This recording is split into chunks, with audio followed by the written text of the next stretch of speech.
ngifuna ukukhuluma nge-free will. I-free will does not mean ukuthi uzokwenza intando kaSathane ngayo. I-free will uNkulunkulu akunikeze yona is for you to explore uNkulunkulu accepting ama-failures akho for you uNkulunkulu ukuthi mazi kahle. For example, uma ngabe mina ngithi uNkulunkulu ngiyamthanda but I'm weak, ngibuthakathaka here and there, uNkulunkulu ngihole, uNkulunkulu uthi okay ngizokuhola but ngeke-ke ube yi-robot ngoba umuntu, ngizokuhola ngomusa wami. Uma ngikuhola izinto ohlangabezana nazo wena ozoyikhethela ukuthi uma uhlangana nazo wenza intando yami noma uyazamkela ukuthi uyi-experience. Ngale nkathi uyi-experience mase uyarepenta, uNkulunkulu uyakuqhubeza kulolu hambo lolu vele okulona. Kodwa uma uyi-experience and then decide ukuthi awusaqhubeki noNkulunkulu, uNkulunkulu futhi uyakuvumela and you go on the opposite direction. So njengoba la uSathane efuna ukususa uNkulunkulu ethi hayi uNkulunkulu uyakucindezela ngenkani, akafuni ukuthi ukhululeke, ufuna ukukulawula. That is not true. uSathane yena ufuna uthi disobey uNkulunkulu mase ulandela yena. Ngale nkathi ushiya uNkulunkulu ulandela uSathane, lezinto ozobe uzenza eziwubunuku ezimbi kuzobe kungesiwena, kuzobe kuyena ekwenzisa i-agenda yakhe ukuze lobo buNkulunkulu obukade kungene kuwena kungeke kusakusebenzela ngenxa ye-damage nawe ozobe usuyenza. Ngoba zonke izinto zakho uSathane uma ngabe sizenza ziyasibulala uNkulunkulu, ziyasingcolisa amagama ethu. Earlier on I made izinto eziningi as ama-examples for you to understand ukuthi labantu laba-ke abahamba kwi-mission yabo, uma ngabe wena ungayikhethelanga ngokwakho, you would be forced ukuthi ubalandele usize bona. They don't really care ukuthi wena ikupho kwakho, bafuna nje ubasupporte. Ngeke ngahamba nabantu la ebebengenandaba ukuthi uNkulunkulu ngiyamthanda nokuthi ngifuna ukumsebenzela. Khumbula kahle nje at some point ngihamba nomunye umngani eBish, ngidukile at that time but umntwana phakathi kumina wayesezozaleka. Ngangikuma-labor states la khona sengizwa inhlungu zokuthi ukukhola kwamanje sekuyaphumela obala. Kuthe ngimtshela lo mngani wami ngathi uNkulunkulu ngiyamthanda. Right now angisayifuni lempilo. All I want ukuthi ngibuyele kuNkulunkulu and uNkulunkulu ngihambisane naye like before. Ngabe ngiqambe kushilo. Akuphelanga isikhathi singakanani uNkulunkulu ngabuyela kuyena. Nyampu ngaphela ngala. Lo wayenze sengathi uyangizwa kanti akanendaba akangizwa ngoba mina ngale nkathi ngingale kulo lehambo vele nganginezinto ezinhle ngaleso sikhathi inyama yami ayinhle ne-level engangikuyona ayiphezulu. So abantu abaningi babethanda ukubonakala nami ngoba babesizakala ukukhona ama-benefits. Wayengenandaba lo ngoba wayebenefitha.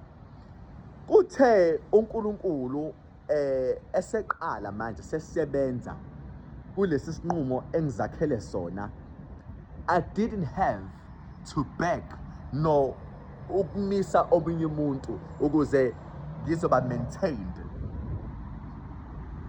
I hope someone is getting me. Yabona ngale nkathi i-choice yakho ungayenzanga uzophila impilo yomunye, kodwa uma i-choice yakho uyenzile uzoyilwela ukuhlala kuyona. Not so long ago kade ngikhuluma nomunye la ngikhona ongiphethe, uthi akusithina sonke sizwe sifana nawe, wena uNkulunkulu yebo uyamsebenzela, abanye bethu bayazi vele bemsebenzele kodwa abayenzi lokho. Khuluma iqiniso lo, as much as yena engawumphathi elsewhere, kodwa ke uphethe ifa lomunye umuntu, ulusa ifa lomunye umuntu. Impilo ekufuze ngabe uyayiphila uyibeke on hold, and akasazi isikhathi sokuthi uNkulunkulu uzofika lezolanda umphefumulo wakhe. I think this is a very better way of putting it. So ke nawe ke i-free will yakho uyisebenzisa kanjani? Uyisebenzisa ukuphila impilo usathana kunikeza yona, noma uyisebenzisa uku-explora uJesu? I believe personally to explore Jesus will help you in the future. No matter ukuthi ufaila kangakanani, it will definitely help you when you explore Jesus. One thing I told myself, njoba ngilandela uJesu noma ngaqhuzuka noma ngawa, kodwa kusalayo angisoze ngasaba omunye umuntu, noma ngibe ashamed ngokuqhuzuka kwami noma ngokuwa kwami. Angisoze ngoba naye lo muntu lo usotakwini olufanayo nolami. Umehluko ukuthi mina I would die trying kunokuthi nje ngi-accept defeat. I don't think uNkulunkulu ayifuna defeat ukuthi ulale ngesiso phansi. Ufuna uNkulunkulu uvuka uyithatha uyithuntuthe uhambe phambili. I-free will abanye abaningi ibadidile kakhulu. They are thinking ukuthi they can just live impilo yabo, uNkulunkulu engabi i-part and parcel yempilo abayiphilayo, of which you must understand ukuthi uhlukumezeka kakhulu uma ngabe uNkulunkulu engeyona ingxenye yempilo yakho. Noma bekuthuba uma uNkulunkulu ungaphila impilo akuphathise yona, uphila enye impilo, not only uba nemithwalo eminingi, kodwa impilo yakho iba extremely difficult.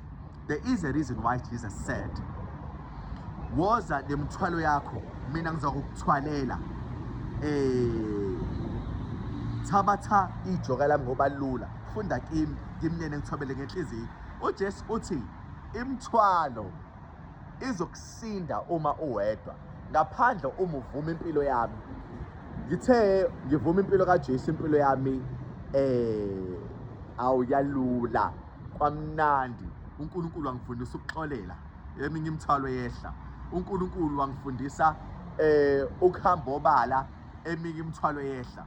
uNkulunkulu wangifundisa ukuba independent, eminye imithwalo yehla.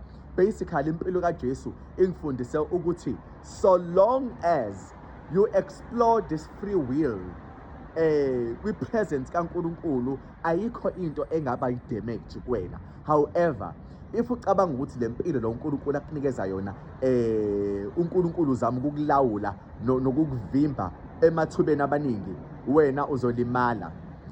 Ngibabonile abantu abagijima bezweni bephuma uNkulunkulu, bafike becrashe lapha, belinyazwe and bethunjwe, bebulawe, bephucwe, bethwetshulwe, kwenziwa izinto eziningi kubona ngoba baphume uNkulunkulu. Kumele u-understand ukuthi ngale nkathi uphuma uNkulunkulu ayikho enye indawo ebetter, bokade u-right usaNkulunkulu. Uma usathane ekushela uNkulunkulu unento ayibonayo and ufuna ukukuphuca lento le ekwenza ukuthi ube nebalance, ube nepeace, ube nejoy, ube ne-fulfillment, ufile sengathi wena u-right. Ufuna ukuphuca lento le. Uma ekuphuca lento le ngeke uzizwe unawo uNkulunkulu. Ngizama ukukutshela ukuthi if imission yakho uNkulunkulu akunikeze yona ungayiphili, uzobe usupport omunye, For example, thina esisebenzayo la kulezi inkampani esizisebenzelayo siyazi kahle ukuthi ifa lomunye umuntu leli, but because ibhizinisi lakho awulenzi, ayikho ichoice ozoba nayo ukuze akholele, kumele umsize nawe umenzele ifa lakhe ukuthi liye phambili. Nawe ke empilweni uma ngabe usupporta omunye umuntu, imission yakho ungayiphili, azi ukuthi ukukhululeka ngeke uzukuthole. Which is why la ubona abantu ababili becomplaina bethi for all these years sishadile bengisiza wena, ngikwenzela u1 no2 no3 no4 no5, kodwa uma sekufanele usize mina lokho awukwenzi. Lo muntu uyacomplaina ngoba udedicate impilo yakhe ekusizeni lo muntu, ekumiseni lo muntu, ekwakheni lo muntu, kodwa lo muntu akakubuyiseli lokho back. Sengathi ke ungangayiqambela amanga, ukhulume noNkulunkulu, umtshela ukuthi cela akuvezele ama-options ngempilo yakho ukuze ukwazi ukuya phambili, ngoba uma ucabanga ukuthi uzoya phambili ngale kwaNkulunkulu, just think again. I-free will yenza ukuthi iy'ngilosi, iy'dalwa ey'nokuhlakanipha okumangalisayo, ey'bona ubuso baNkulunkulu zawa phansi, ziwa noSathane, zawa iy'ngilosi zangempela. Wena-ke uma ucabanga ukuthi le free will onayo izokwenza ukhululeke, think again. Ngeke uzokhululeka ngaphandle kwaJesu. Uyisiboshwa uma ungekho kuJesu, awukhululekile. Ingakho kumele uqonde ukuthi i-free will le uNkulunkulu asinikeze yona, asinikezela nje ukuthi kumele sijabule ngaphandle kwakhe. Wena feel free kwi-will kaNkulunkulu. Feel free kwi-will kaNkulunkulu. If you do not feel free in the will of God, there is something wrong elsewhere. That means uSathane akakophumi wonke kuwena ngaphakathi. Nginganda today, kodwa ngicela ukuma la. In Jesus' name, amen.